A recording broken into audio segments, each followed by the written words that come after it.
হ্যাঁ গাইস, কামনা লাইফস্টাইলে তোমাদের সবকে ওয়েলকাম জানিয়ে নতুন একটা ব্লগ স্টার্ট করলাম। প্লিজ তোমরা দেখতে থাকো। আর গরমের কথা বলে লাভ নেই। আজকে গুয়াহাটিতে প্রচুর গরম, প্রচুর মানে কি 32 ডিগ্রি এরকম আছে এখন। আর আমি তো গরমে শেষ, ফ্রিজে জল রেখে এলাম, ঠান্ডা হবো খাবো। তারপরে এই যে লাঞ্চ বানাচ্ছি দুপুরের।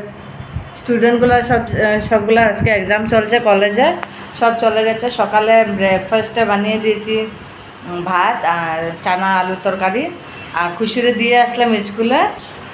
এখন 1:30টার সময় আবার ছুটি হবে খুশির, আবার যাব। আর এখানে বসে বসে ফ্যানের হাওয়া খাচ্ছি। আর ওখানে উপরে গ্যাসে ভাত বসিয়েছি, চাল হয়ে গেছে, ভাত বসিয়েছি। নিচে গিয়েছিলাম, জল রেখে এলাম ফ্রিজে। আর চোখ মুখ দেখো আমার পুরো ভিতরে চলে গেছে গরমের জন্য। আর যখনকার স্কুল থেকে আসছিলাম, বা এত গরম এত গরম বলার বাইরে। রাস্তার দিকে এত গরম, ছাতিও নেই, ছাতা নাই অ্যাকচুয়ালি আমার। তারপরে যাওয়ার সময় রিক্সায় গিয়েছি, রাস্তাতে এত ট্রাফিক সকাল সকাল। স্কুলে যেতে যেতে কমসে কম এই যে 44 এরকম হয়ে গেছে। উপায় নেই, গেলাম যে দিয়ে এলাম। গরমের মধ্যে জানি না স্কুলে কী করছে বাচ্চাগুলো তো অনেক কষ্ট পাচ্ছে গরমে, প্রচুর গরম। মাঝখানে তো বৃষ্টি দিয়েছিল, আর বলার কিছু নেই। আর কোথা থেকে ব্লগটা দেখছো প্লিজ কমেন্টে জানিও যে কার কার ওখানে কতটুকু গরম।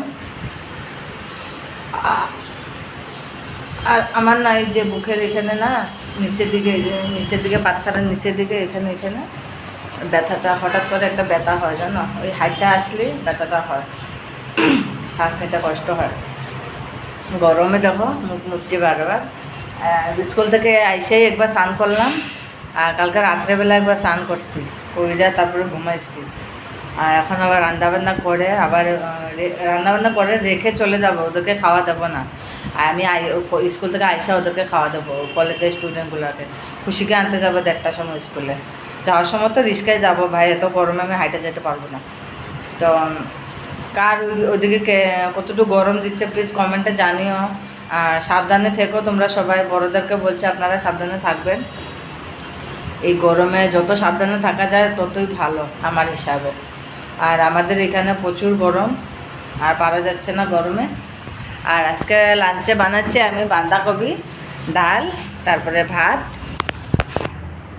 এই যে ভাত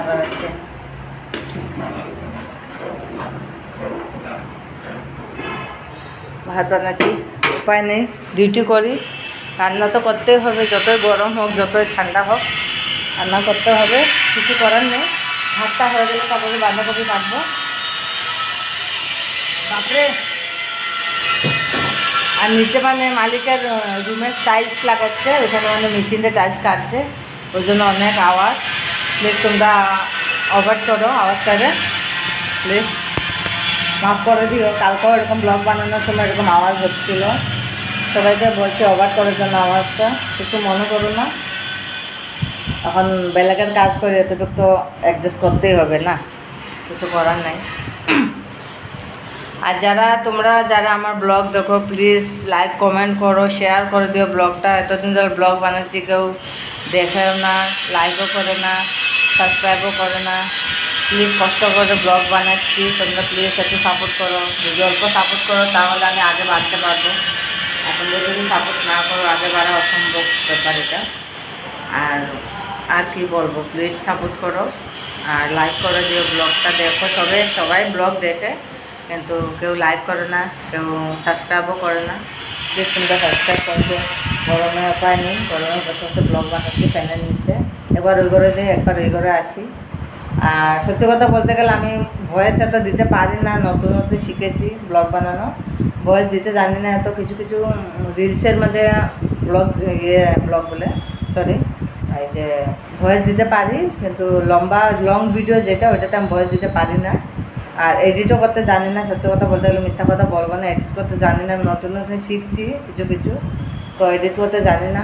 যদি ভুল ত্রুটি হয়ে থাকে ক্ষমা করে দিও, কারণ বহুতগুলো কথা মানে ভুল হতেও পারে, কারণ আমরা মানুষ জাতি তো ভুল হয় না, ওটাতে কিছু বলার কিছু নেই, ভুল হতেই পারে। প্লিজ তোমরা ক্ষমা করে দিও ভুল হলে, বেশি তো মানুষ এত কিছু জানি না, ঠিক আছে। আর ওই আর কি, আর স্ট্যান্ড নাই বলছি, অনেক দিন ধরে বলছি স্ট্যান্ড আনবো। তো এই মাসে স্যালারি পেয়ে একটা স্ট্যান্ড নিয়ে আসবো মোবাইলে ব্লগ বানানোর জন্য। এরকম মোবাইলটা এরকম হাতে নিয়ে না মানে ব্লগ বানানো একটু কষ্ট হয়, আর মার্কেটে বাইরে হলে তো ব্লগ বানানো আরও বেশি কষ্ট হয়, কারণ মোবাইলটা হাত থেকে নিয়ে যেতে চুরের 1 মিনিটও ভাববে না, নিয়ে চলে যাবে। সেজন্য মানে একটা স্ট্যান্ড আনবো, তোমরা টেনশন কর না। আর প্লিজ যারা যারা আমার ফ্যামিলি, প্লিজ আমাকে অল্প সাপোর্ট করো, বারবার বলছি সাপোর্ট করো, কষ্ট করে ব্লগ বানাই। এই লাইনটা আগে ছিল না ডিমাকে, এখন কটা দিন ধরে মানে মে মাস থেকে মানে ভিডিও বানানো স্টার্ট করেছি। প্লিজ তোমরা দেখো ব্লগ, দেখে অল্প সাপোর্ট করো যা ধর্ম করে।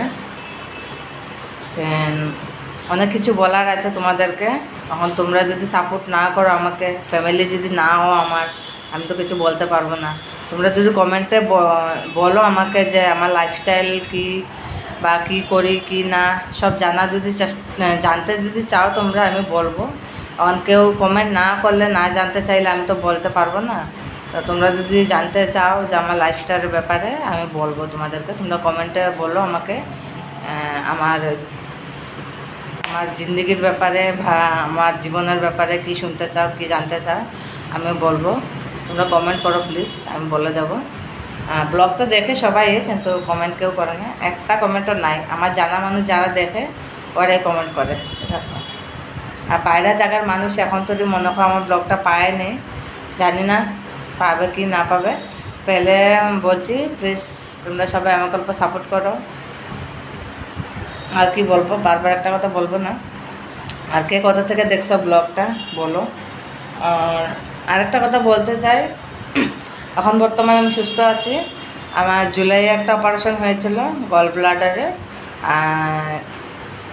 সেপ্টেম্বরের 10 তারিখে একটা অপারেশন হয়েছিল। ওইটা আমার ওই যে ইউটেরাসের মধ্যে হয়েছিল, টিউমার হয়েছিল। তো বর্তমান ডক্টর বলেছিল 2 বছর বেড রেস্ট করার জন্য।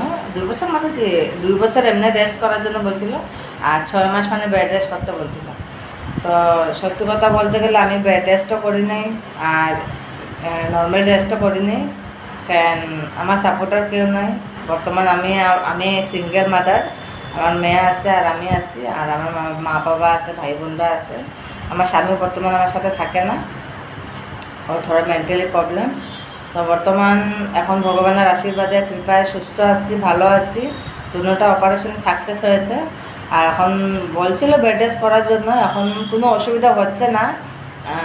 সেপ্টেম্বর আগস্টের 10 তারিখে অপারেশন হয়েছে, আগস্টের 10 তারিখে অপারেশন হয়েছে, আগস্টের 23 তারিখে আমি এখানে কাজে আসছি গুয়াহাটিতে।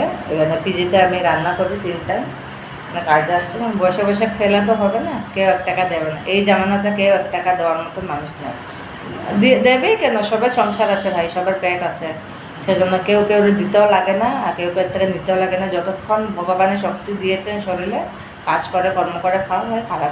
খারাপ কাজ কেউ করতে যায়ও না, আর যাবেও না। বর্তমান সবাই সুস্থ থাকো, ভালো থাকো, আর নিজে কর্ম করে নিজে চলো। কেউ তল্য হয়ে কেউ থেকো না, ওইটাই বলতে চাই। তো ওইটাই আর কি আমার অল্প অল্প বলে দিলাম আজকে, বা তোমাদেরকে যারা আমার ফ্যামিলি, অল্পটুকু বলে দিলাম আমার ব্যাপারে। ওই 2টো অপারেশন হয়েছে, এখন বর্তমান ভগবানের আশীর্বাদে সুস্থ আছি। কিন্তু তাও ওই গরম দিলে মানে শরীরটা অল্প অসুস্থ হয়ে যায়। দেখো চোখ মুখগুলো গাতে চলে গেছে। আর অপারেশনগুলো ভালো হয়েছে। টিউমার গল ব্লাডের অপারেশনটা অনটেস্কোপি করে হয়েছে, আর টিউমারের অপারেশনটা ওপেন সার্জারি হয়েছে। তো বর্তমান ভগবানের, মানুষ বলে না যার কেউ নেই তার ভগবান আছে, উপরওয়ালা আছে। তো এটাই কথা, আমার কেউ না থাকলেও আমার ভগবান আছেন। ভগবানের আশীর্বাদে আমি সুস্থ হয়ে এসেছি ফিরে। 1 মাসের ভিতরে দুটো অপারেশন হয়েছে। তোমরা সবাই আশীর্বাদ করো যাতে আমি আগের দিকে ভালো থাকতে পারি, সুস্থ থাকতে পারি। আর তোমার যারা আমার ফ্যামিলি তারা আশীর্বাদ করো, তোমাদের আশীর্বাদে যাতে আমি সুস্থ থাকতে পারি, ঠিক আছে। আর ওটাই আর কি আমার ব্যাপারটা অল্প তো বলে দিলাম আজকে। আর বললাম এই তো দুপুরে আজকে কী রান্না করছি, ওই লাঞ্চে বাঁধাকপি, ডাল, ভাত, আচার আছে, লেবু দিলে ওটাই খাবে আজকে।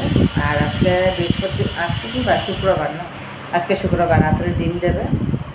আর এত ব্লগ দেওয়া হয় না বর্তমান গরমের জন্য, আর ব্লগ বানানোর সুবিধাও থাকে না। এখানে অনেক স্টুডেন্টগুলো আছে না, ওদের সামনে ব্লগ বানানোও যায় না, কারণ ডিস্টার্ব হয়। অল্প অল্প পর এরা আসতে থাকে, যেতে থাকে বাইরে, আপ অ্যান্ড ডাউন করতে থাকে বাইরে করে, সেজন্য মানে ব্লগ বানানো দেওয়া হয় না। তোমরা যদি চাও আমার অন্য অন্য ব্লগ দেখতে চাও, খাওয়ার ব্লগ বা রান্নার ব্লগ, প্লিজ কমেন্টে জানিও, আমি ব্লগ দিয়ে দেবো। টেনশন নেওয়ার দরকার নেই, আমি রান্না ভালো করি, রান্নার ব্লগও পোস্ট করব। আর আমার রিলস ভিডিও অনেক পোস্ট করছি, আমি ডেলি একটা পোস্ট করছি। প্লিজ তোমরা কমেন্ট করে জানিও আমার রিলস দেখতে কীরকম লাগে, আর আমার ফুল ব্লগ ভিডিও দেখতে কেমন লাগে তোমাদের। ঠিক আছে, তো এতটুকুই আজকে ব্লগটা। আর গরমে সবাই সুস্থ থাকো, ভালো থাকো, জল খেয়ে বেশি করে, আমি তো খাচ্ছি আর ফ্যানের তলে বসে বসে আমি রান্না করছি, এর বেশি কিছু করার উপায় নেই। আর অ্যাডজাস্ট ফ্যানও চালু আছে। আর এই যে বললাম 1:30টার সময় খুশিকে স্কুল থেকে আনতে যাব, আর ব্লগ দিতে দিতে কালকে দেব। আর কে কোথা থেকে দেখছো প্লিজ কমেন্টে, প্লিজ প্লিজ করে হাত জোর করে নমস্কার করে বলছি তোমাদেরকে, প্লিজ আমাকে কমেন্টে জানিও যে আমার ব্লগ কেমন লাগে কেমন না। ঠিক আছে, এত ভাই বুদ্ধিশুদ্ধি নাই, যতটুকু জানি ততটুকু বলি। প্লিজ তোমরা কমেন্টে জানিও যে কেমন হয়েছে। আর পিছন দিকে দেখতে পাচ্ছ এগুলো সব মশলার ডাব্বা চাপা, এরকম এগুলো সব মশলার ডাব্বা, মশলার ডাল, ওইদিকে গ্যাস, এগুলো ভাত বসিয়েছি, নিচে আর একটা গ্যাস আছে, ওইখানেও বড় চুলাতেও রান্না হয়। আর ওই দিক খিড়কি খোলা। ঠিক আছে, আর সবাই সুস্থ থাকো, ভালো থাকো। এখানে ব্লগটা এন্ড করছি, টাটা বাই।